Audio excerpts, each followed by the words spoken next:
And the Philippines is blessed with a 7.1% GDP growth. It's the second best for ASEAN, and with one more quarter left to determine if this is sustainable. Hopes are high it will continue for the rest of 2012.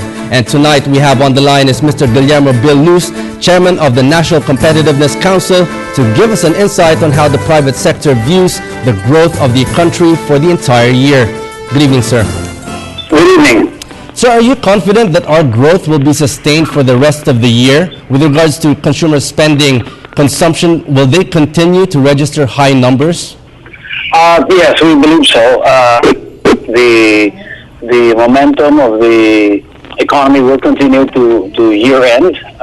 We're quite confident of that. Is this with the help of the remittances by the OFWs? I think it's a factors. Remittances are strong, so that helps with consumption. But I think domestic activity is also quite strong. We look at it in the construction sector. We look at it in government spending. We can see an uptick in the imports. So that must mean we think that manufacturing companies are stocking up on raw materials, expecting stronger activity in the fourth quarter. So yeah, I think it's a combination of those things. So with regards to government spending, how much impact will it bring to the economy? Well, clearly it's brought on a large impact. If you recall last year, a lot of people were complaining because of the slow government spending on account of procurement reform and reviews of projects. And as a result, our economy was moving at only 3.7% GDP for the full year 2011, when most people were expecting at least 5.5%. This year, DBWH in particular has been ahead of the curve, I think, in their spending, and you could see the results in the economy and in the infrastructure program of government. So it's had a large effect. So looking at the manufacturing sector, it has registered good numbers. Is this a result of more foreign direct investments or expansion by local companies? I think we're seeing right now expansion by local companies. Foreign direct investments have not really picked up to the pace we'd like to see it. And I think that's going to kick in quite soon as more confidence returns in the economy and more trust in the economy. But right now, companies that are already based in the Philippines, they seem to have increased their import orders. So it must be raw material orders coming in expectation of increased manufacturing in the fourth quarter and beyond. So do you see any downsides which could impact negatively on the economy?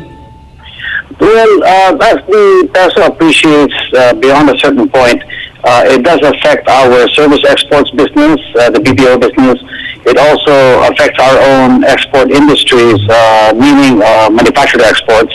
And OFWs are slightly disadvantaged with a strong peso rate.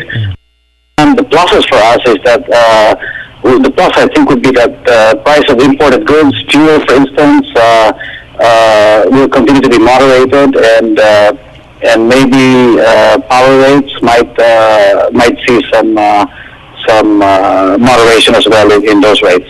So the appreciation of the peso, that has become quite an issue. Just for the education of our viewers, why is the appreciation of the peso deemed bad right now?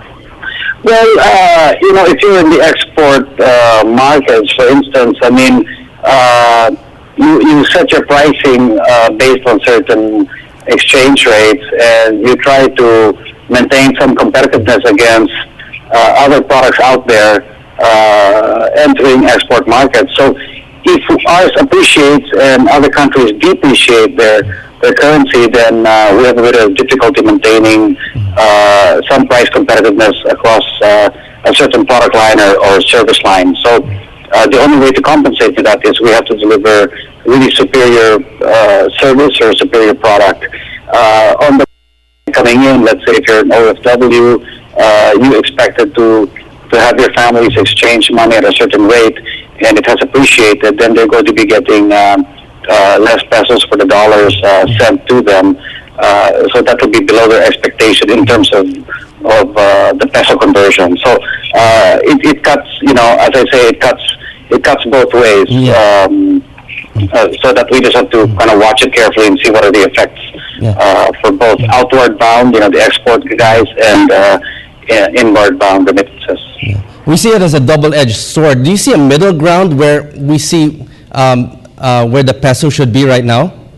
Well, I think the middle ground is that the peso doesn't move so abruptly either way, and it's got to be relatively stable and predictable. I think so long as people can feel that the rate is reasonably stable and they can predicate their behavior on that, then that'll be good. But the minute it gets a bit too erratic, then it causes difficulties all around. In regards to the ongoing debt crisis in Europe, are we insulated from this? Has it affected the Philippine economy, or are we insulated from this right now?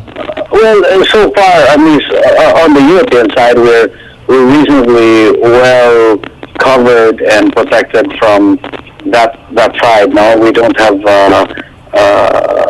exposure, too much exposure on the Eurozone side. So I think we're okay. But you have to remember, the world is such an interconnected place that problems in one part of the world have effects, that can ripple around across the globe. So always worth watching, looking at any crisis anywhere to see what impact that may have.